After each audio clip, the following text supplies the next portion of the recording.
নমস্কাৰ ৰাইজ, সকলোৰে ভালনে?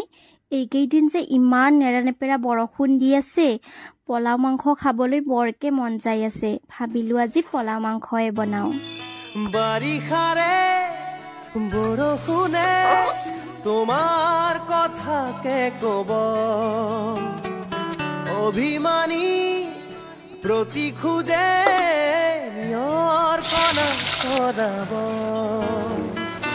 এখনি প্ৰণয়নে নৈ তেজে তেজে আছে নবৈ, ছুটিকে তোমাৰে হাঁহি আছে কত ৰং নজনাকৈ। বাৰিষাৰে বৰষুণে তোমাৰ কথাকে কব, অভিমানী প্ৰতি খোজে